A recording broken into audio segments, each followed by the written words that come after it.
Assalamualaikum warahmatullahi wabarakatuh.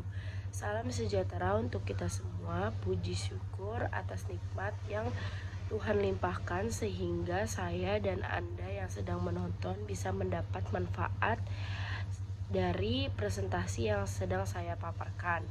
Izinkan saya untuk memperkenalkan diri terlebih dahulu. Perkenalkan, nama saya Cindy Aprilia dari kelas 2C Prodi Ilmu Komunikasi semester 2. Sebelumnya saya ingin berterima kasih kepada Ibu Siti Munawati selaku dosen pendidikan agama Islam. Terima kasih sudah memberikan kesempatan kepada saya untuk tampil dalam video ini, memaparkan video presentasi yang sudah saya buat. Di sini saya akan memaparkan presentasi yang berjudul Pengantar Hukum Islam di Indonesia.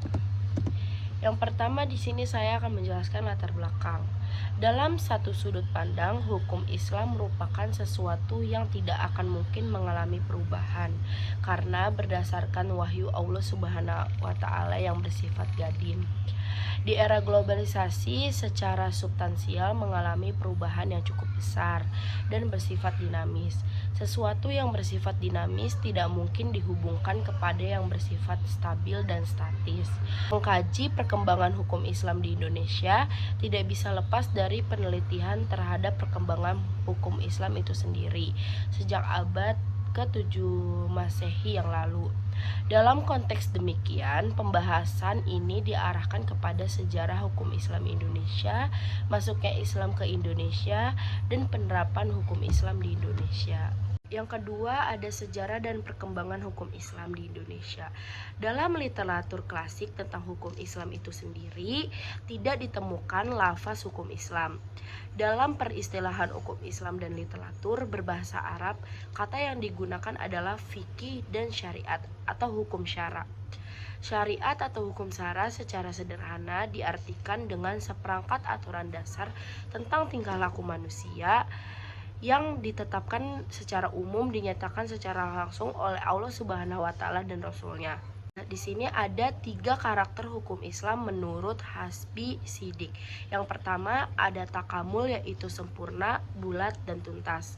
Yang kedua ada wasatiyat atau harmonis, yakni hukum Islam yang menempuh jalan tengah, jalan seimbang, dan tidak berat sebelah. Yang ketiga ada harokah atau dinamis, yakni hukum Islam yang mempunyai kemampuan bergerak dan berkembang. Menurut Muhammad Qudaribik, yang pertama ada periode Rasul Allah Shallallahu Alaihi Wasallam. Yang kedua periode sahabat besar sehingga berakhir masa Khulafaur Ar-Rasyidin. Yang ketiga periode sahabat kecil hingga tabi'in yang berakhir pada akhir abad pertama Hijriyah. Yang keempat periode perkembangan hukum Islam menjadi suatu disiplin ilmu keislaman yang ditandai dengan lahirnya imam-imam mutahid yang berakhir hingga abad ke-13 Hijriyah. Yang kelima, periode perkembangan diskusi tentang hukum Islam dan lahirnya penulis-penulis besar yang berlangsung hingga kejatuhan dinasti Bani abad 1258 Masehi atau 756 Hijriah. Yang keenam, periode taklid sejak runtuhnya Bani Abbas abad 37. Yang ketiga ada periode hukum Islam di Indonesia antara abad ke-7 Masehi hingga abad ke-13 Masehi menurut Zamakhsyari Dovier yang dikutip oleh Muhammad Iqbal bahwa pemikiran Islam tradisional adalah pikiran-pikiran keislaman yang masih terikat kuat dengan pemikiran-pemikiran ulama fikih, hukum Islam, hadis, tasawuf, tafsir, dan tauhid.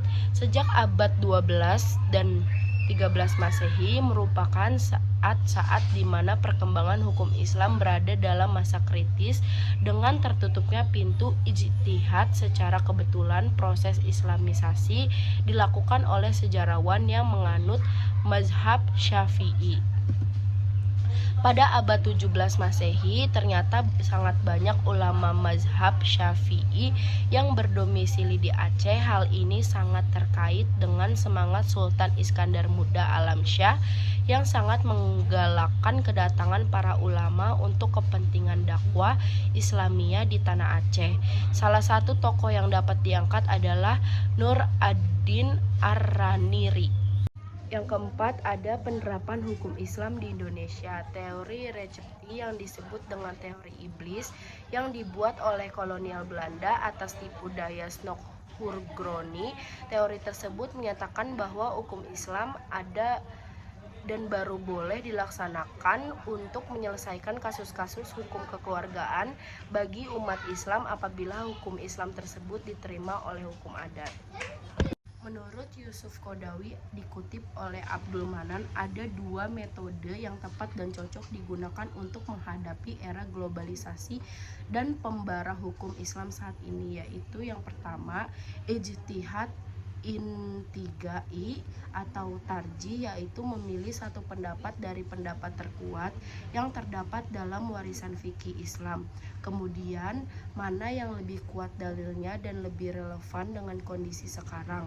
Yang kedua, ijtihad insyai, yaitu pengambilan kesimpulan baru dari suatu persoalan di mana persoalan lama ataupun persoalan baru. Dalam ijtihad insyai'in diperlukan pemahaman yang baik tentang metode penentuan hukum yang ditemukan oleh para usul fiqh, yaitu qiyas, mashalahah, mursalah, dan lain sebagainya. Di Indonesia dikenal beberapa pemburu hukum Islam yang banyak memberikan kontribusi dalam perkembangan hukum Islam. Di antaranya Hazairin, Harun Nasution, Muhammad Natsir, dan lain sebagainya. Sekian presentasi dari saya, kurang lebihnya mohon maaf. Terima kasih. Wassalamualaikum warahmatullahi wabarakatuh.